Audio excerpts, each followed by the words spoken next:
है ना? बिल्कुल। और आज की इस गहन चर्चा में हम कुछ ऐसे ही सोर्सेज की स्टैक को खंगाल रहे हैं। हमारे पास आज भक्ति की शक्ति नाम के एक यूट्यूब चैनल से आई एक बेहद रोचक सामग्री है। ये स्पेसिफिकली 1 अप्रैल 2026 दिन बुधवार के दैनिक राशिफल और पंचांग पर फोकस करती है। तो बेसिकली आज हमारा मिशन ये समझना है कि ये प्राचीन समय की गणना और आज की डिजिटल दुनिया आपस में कैसे मिल रहे हैं। हाँ, क्योंकि जब इस सोर्स को थोड़ा ध्यान से पढ़ते हैं ना, तो ये सिर्फ एक आम राशिफल नहीं लगता। ये किसी विशेष दिन को बहुत ही इफेक्टिव तरीके से जीने के लिए एक गहरे साइकोलॉजिकल टूल जैसा लगता है। मतलब इस पूरी सामग्री को अगर हम सिर्फ भविष्य जानने के नजरिए से देखेंगे तो इसका असली पॉइंट ही मिस हो जाएगा।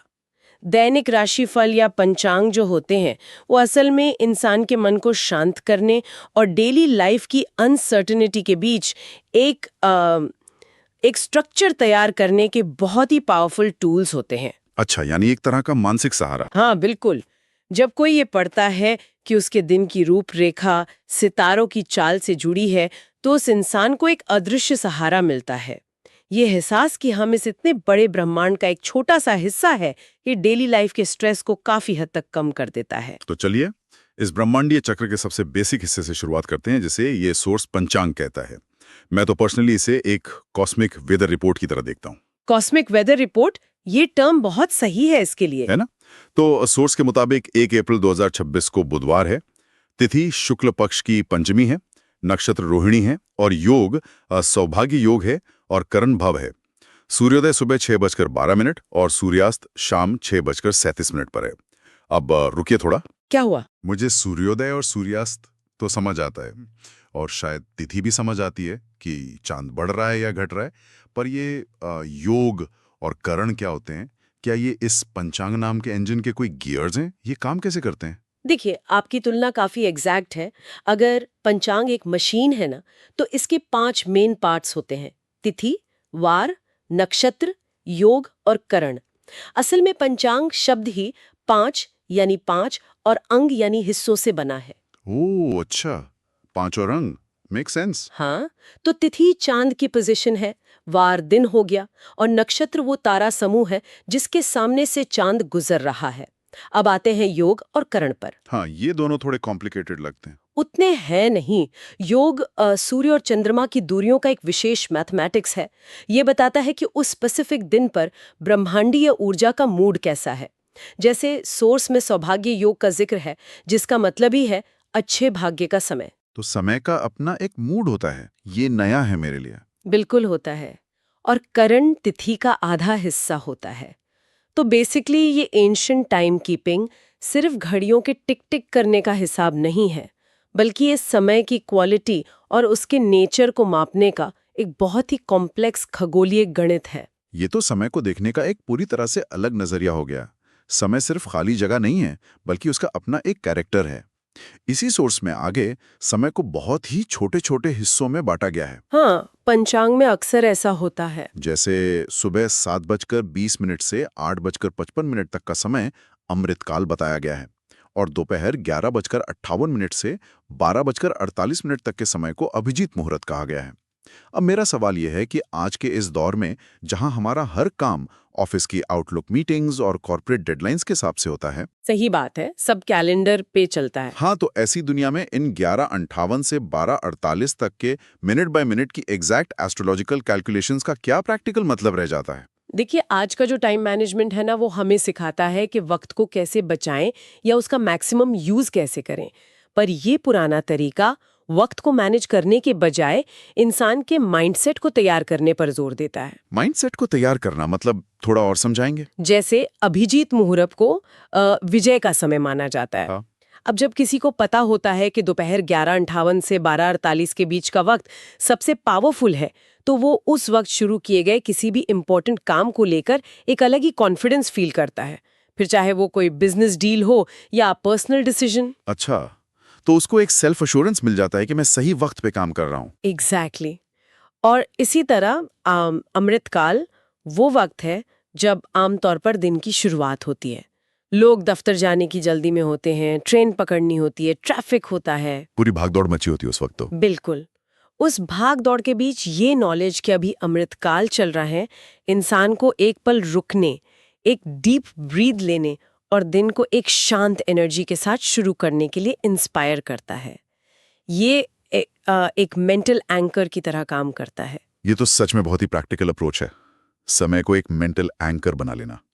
ये तो हुई पूरे दिन के बेसिक स्ट्रक्चर की बात, लेकिन इस वक्त का एक रंग और कैरेक्टर भी सोर्स में बताया गया है। 1 अप्रैल 2026 जो कि बुधवार है, इस पर काफी फोकस है। हाँ, बुधवार के दिन का अपना एक अलग महत्व है। सोर्स कहता है कि आज का शुभ रंग हरा है और शुभ अंक 5 है। इसके साथ ही सभी राशियों के लिए एक कॉमन उपाय भी दिया गया है कि बुधवार के दिन भगवान गणेश को हरी दुर्वा अर्पित करनी है और ओम गंग गणपताय नमः मंत्र का 108 बार जाप करना है। इससे बुद्धि, धन और सफलता मिलेगी। ये बहुत ही स्टैंडर्ड और पावरफुल उपाय माना जाता है। पर मेरा सवाल ये है कि भगवान गणेश और बुधवार का कनेक्शन तो चलो मैं समझ लेता हूँ, लेकिन हरा रंग ही क्यों? लाल या पीला क्यों नहीं? क्या इसका कोई सॉलिड लॉजिक है या ये बस ऐसी रैंडम चुन लिया गया है? रैंडम बिल्कुल नहीं है। इसके पीछे एक पूरी एस्ट्रोलॉजी और साइकोलॉजी काम कर रही है। वैदिक ज्योतिष में देखिए, हर दिन किसी न किसी ग्रह से जुड़ा होता है।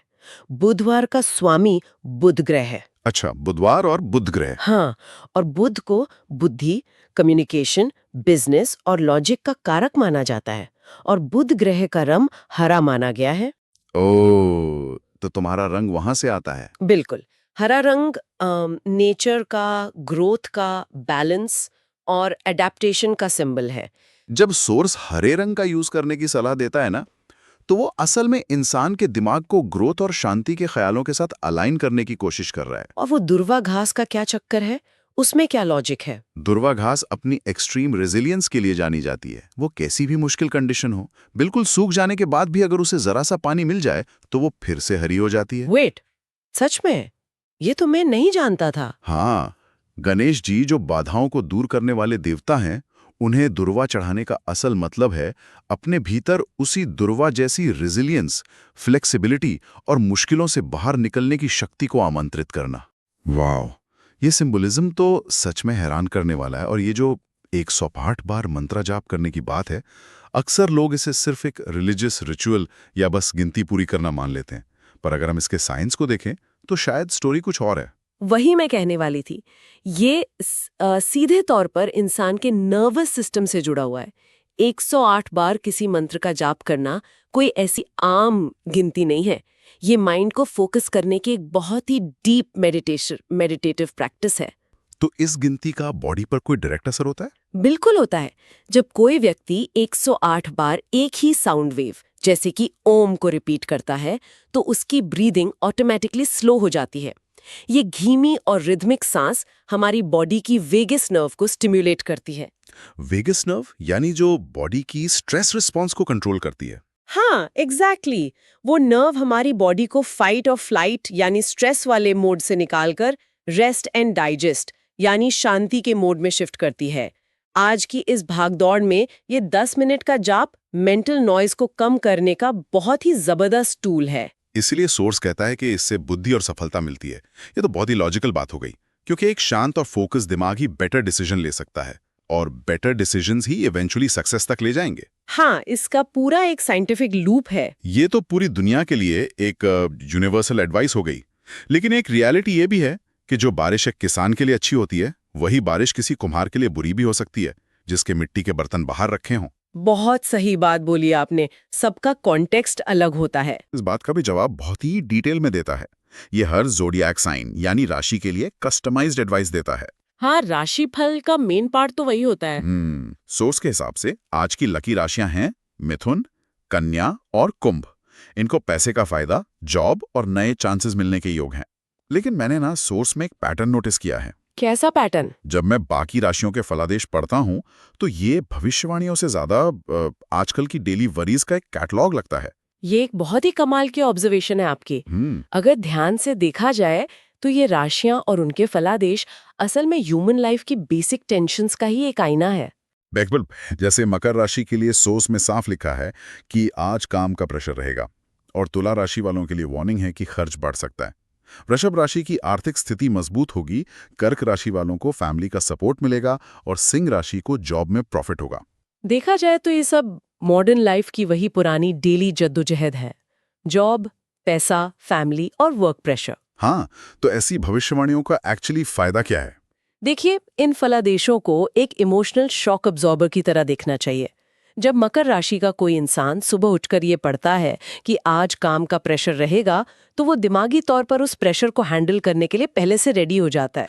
अच्छा, उसको लगता है कि एक्सपेक्टेड था आज। हाँ, अब जब वो ऑफिस पहुंचता है और बॉस अचानक कोई नया काम दे देता है, तो उसको ये कोई पर्सनल क्राइसिस नहीं लगता। वो सोचता है कि चलो, सितारों ने पहले ही बता दिया था कि आज का दिन थोड़ा टफ होने वाला है। तो वो सिचुएशन से लड़ने के बजाय उसे एक्सेप्ट कर लेता है।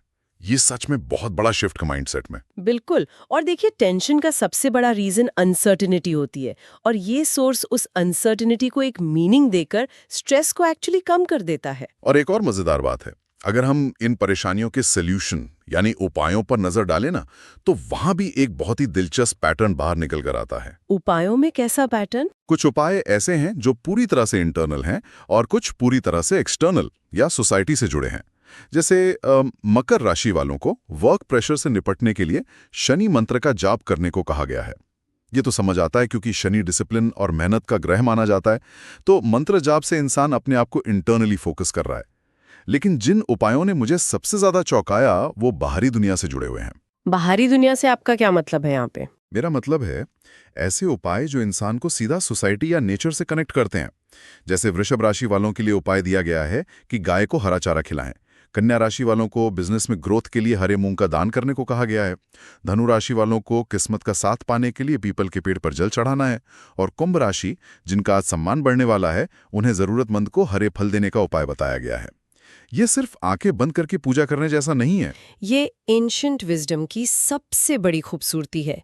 इन एस्ट्रोलॉजिकल उपायों की कवरिंग के अंदर एक बहुत ही गहरा सोशल और एनवायरमेंटल मैसेज छुपा हुआ है। यानी उन्होंने बहुत क्लेवरली अपने पर्सनल फायदे को कम्युनिटी सर्विस से जोड़ दिया। जी हाँ, प्राचीन थिंकर्स ने बहुत होशियारी से इस सेल्फ इंटरेस्ट या पर्सनल चिंताओं को नेचुरल कंजर्वेशन के साथ इंटरलॉक कर दिया। मतलब अपनी किस्मत चमकाने के बहाने ही सही इंसान सोसाइटी का कुछ तो भला कर ही रहा है। एग्जैक्टली। जब धनु राशि का इंसान पीपल के पेड़ को पानी देता है, तो वो सिर्फ एक पेड़ को नर्चर नहीं कर रहा, बल्कि वो खुद को नेचर के उस बड़े सिस्टम का हिस्सा बना रहा है। जानवरों की देखभाल करना, जैसे गाय को चारा खिलाना, उसके अंदर कंपैशन और एम्पैथी पैदा करता है। और वो जो अनाज और फल दान करने की बात है, हाँ, जब कन्या और कुंभ राशि वालों से दान करने को कहा जाता है, तो ये सोसाइटी में वेल्थ के रीडिस्ट्रीब्यूशन का एक तरीका है। ये पुराना सिस्टम इंसान को ये याद दिलाता है कि उसकी पर्सनल सक्सेस, उसकी शांति और किस्मत सिर्फ उसके अपने अकाउंट या तिजोरी तक लिमिट नहीं है। ये इस बात पर भी डिपेंड करता है कि वो अपने आसपास के एनवायरनमेंट और सोसाइटी के कमजोर लोगों के साथ कैसा बिहेव करता है। ये एक पूरा इकोसिस्टम है। ये बहुत ही पावरफुल थॉट है। हमारी इंडिविजुअल पीस बाकी सबकी भलाई से जुड़ी हुई है। खैर, अब तक हमने इस एंशिएंट पंचांग के पूरे स्ट्रक्चर को समझा, बुधवार और हरे रंग की साइकोलॉजी को डिकोड किया और इन सोशल उपायों पर बात की। लेकिन अब इस चर्चा के उस हिस्से पर आते हैं जो सबसे मॉडर्न है। हाँ, डिलीवरी सिस्टम की बात। बिल्कुल। ये सारा प्राचीन ज्ञान, ये कॉस्मिक वेदर की रिपोर्ट आज के इंसान तक पहुंच कैसे रही है? ताड़ के पत्तों और भोजपत्र से निकलकर ये आज हमारे स्मार्टफोन्स की स्क्रीन तक कैसे आई? ये असल में वो पॉइंट है जहां पुरानी ट्रेडिशंस और आज की टेक्नोलॉजी का सबसे शानदार मिलन होता है। सदियों पहले जब लोगों को पंचांग सुनना होता था या अपना मुहूर्त जानना होता था, तो वो गांव के मंदिर जाते थे या किसी ज्योतिषी के पास बैठते थे। तब वो नॉलेज एक जगह और एक इंसान तक लिमिटेड होती थी। हाँ, लेकिन आज डिलीवरी मैकेनिज्म पूरी तरह से बदल गया है। और ये डिलीवरी मैकेनिज्म का बदलाव हमारे सोर्स के आखिरी हिस्से में दिए गए एक कॉल टू एक्शन में दिखता है। मैं इसको एग्जैक्टली सोर्स से ही पढ़कर सुनाता हूँ। हाँ, जरूर। वहां लिखा है, अगर आप रोजाना राशिफल देखना चाहते हैं तो चैनल भक्ति की शक्ति को सब्सक्राइब करें, वीडियो को लाइक करें और कमेंट में अपनी राशि जरूर लिखें। साथ ही उन्होंने एक पिन किया हुआ चैनल लिंक भी दिया है। URL है youtube.com/@भक्ति की शक्ति और एंड में लिखा है जय श्री गणेश। ये बहुत ही स्टैंडर्ड यूट्यूब लिंगो है आजकल की। वही तो, ये पहलू मेरा सबसे ज्यादा ध्यान खींचता है। एक तरफ हम रोहिणी नक्षत्र, सौभाग्य योग और प्राचीन वैदिक मंत्रों की बात कर रहे थे, और दूसरी तरफ ये लाइक, शेयर, सब्सक्राइब का एकदम नया और डिजिटल मंत्र गूंज रहा है। हाँ, दोनों एक साथ थोड़ा कॉन्ट्रास्ट जरूर लगते हैं। मुझे ये समझना है कि कमेंट में अपनी राशि जरूर लिखें। इस इंस्ट्रक्शन के पीछे क्या साइकोलॉजी हो सकती है? क्या ये बस YouTube के एल्गोरिदम को खुश करने और वीडियो पर एंगेजमेंट बढ़ाने की एक ट्रिक है, या इसका कोई डीपर मीनिंग भी है? देखिए, एल्गोरिथम को खुश करना तो डेफिनेटली इसका एक टेक्निकल पार्ट है ही, उससे तो इनकार नहीं किया जा सकता। लेकिन अगर हम इसे ह्यूमन साइकोलॉजी के नज़रिए से देखें तो ये उससे कहीं बड़ा फिनोमेना है। कमेंट सेक्शन में अपनी राशि लिखना मॉडर्न टाइम की एक तरह की डिजिटल हाजिरी है। डिजिटल हाजिरी यानी अटेंडेंस लगवाना। क्या हम इसको किसी मंदिर में जाते वक्त घंटी बजाने जैसा कुछ मान सकते हैं? ये बहुत ही परफेक्ट एनालॉजी दी आपने। जी हाँ, जैसे मंदिर की घंटी बजाकर इंसान ईश्वर के सामने अपनी प्रेजेंस दिखाता है ना, वैसे ही कमेंट में मेष, तुला या जय श्री गणेश लिखकर वो इंसान उस डिजिटल स्पेस में अपनी अटेंडेंस लगा रहा है। वाह, ये तो मैंने सोचा ही नहीं था। और सोचिए, जब कोई अपने फोन पर वो वीडियो देखता है तो मोस्टली वो फिजिकली अकेले ही होता है। लेकिन जब वो कमेंट सेक्शन स्क्रॉल करता है और देखता है कि सैकड़ों या हजारों और लोगों ने भी अपनी राशि लिखी है, अपनी चिंताएं शेयर की हैं, तो उसे एक बहुत बड़ी मेंटल रिलीफ मिलती है। उसे लगता होगा कि यार, इस डेली की दौड़ भाग और टेंशन में मैं अकेला नहीं हूँ। हाँ। बाकी लोग भी वही फेस कर रहे हैं। एकदम सही। उस पॉइंट पर वो एक इनविजिबल कलेक्टिव कम्युनिटी का हिस्सा बन जाता है। एक ऐसी कम्युनिटी जहां हर कोई बस आज के दिन को थोड़ा ठीक से निकालने की या शुभ बनाने की कोशिश कर रहा है। ये पूरा सिस्टम तो भक्ति की शक्ति जैसे चैनल्स को सिर्फ इन्फॉर्मेशन देने वाला प्लेटफॉर्म नहीं, बल्कि एक वर्चुअल मंदिर का प्रांगण बना देता है। हाँ, और वो जो YouTube लिंक उन्होंने दिया है वो सिर्फ इंटरनेट का एक वेब एड्रेस नहीं रहा। मॉडर्न एज में वो एक डिजिटल द्वार बन गया है जहां से लोग हर सुबह एंट्री करते हैं अपना आने वाला कॉस्मिक वेदर जानने के लिए। बेल आइकन दबाना और इस डेली नोटिफिकेशन का वेट करना आजकल का एक नया रिचुअल ही बन गया है। बिल्कुल। लोगों की जो बेसिक नीड है ना, यानी लाइफ में थोड़ा गाइडेंस और पीस ऑफ माइंड पाने की इच्छा, वो सदियों से बदली ही नहीं है। बस उस नीड को पूरा करने का मीडियम जरूर बदल गया है। इस पूरी डीप डाइव में हमने सच में काफी सारी लेयर्स को खोला है। हमने शुरुआत की थी पंचांग की उस बेहद डिटेल और एग्जैक्ट खगोलीय गणना से, जहां हमने देखा कि तिथि, नक्षत्र, योग और करण बस ऐसी कोई शब्द नहीं है, ये समय की क्वालिटी को मापने के टूल्स हैं। और ये भी समझा कि कैसे अमृतकाल और अभिजीत मुहूर्त हमें दिन को बस ब्लाइंडली काटने के बजाय एक मेंटल एंकर के साथ जीने की प्रेरणा देते हैं। उसके बाद हमने उस साइंस को समझा जो बुधवार, बुध ग्रह और हरे रंग को आपस में जोड़ता है। 108 बार ओम गण गणपते नमः मंत्र जाप करने से हमारा नर्वस सिस्टम और वेगस नर्व कैसे शांत होती है, ये बहुत इंटरेस्टिंग था।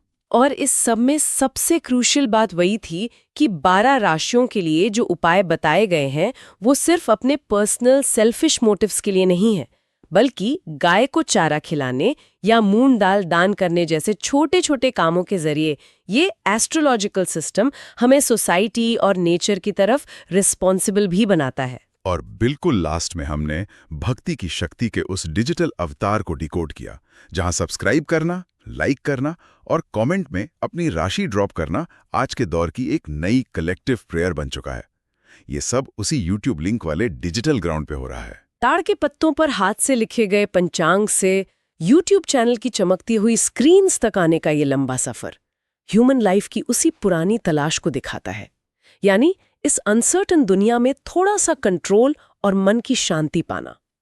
और यही थॉट हमें इस चर्चा के एंड में एक बहुत ही गहरे सवाल पर लाकर खड़ा कर देता है। कैसा सवाल? देखिए, हमने एनालाइज किया कि ये पूरा इकोसिस्टम कैसे परफेक्टली काम कर रहा है, लेकिन एंड में एक बड़ा सवाल ये छूट जाता है कि जब आज के मॉडर्न टेक एल्गोरिथम्स और हजारों साल पुराने पंचांग आपस में इतनी स्मूथली मिल रहे हैं, तो गेम में एक्चुअल कंट्रोल किसके हाथ में? ये तो सच में सोचने वाली बात है ना?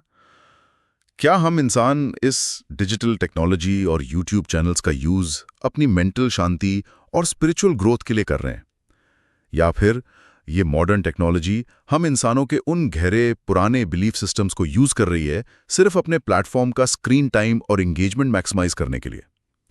एंशिएंट टाइम में तो पंचांग इंसान को नेचर की साइकिल से जोड़ता था, लेकिन आज का ये डिजिटल पंचांग शायद हमें और ज्यादा देर तक स्क्रीन्स के सामने बैठने पर मजबूर कर रहा है। ये एक ऐसी चीज है जिस पर इस स्मार्टफोन के जमाने में हम सबको थोड़ा रुककर खुद भी सोचने की जरूरत है। जरूर सोचिए इस बारे में।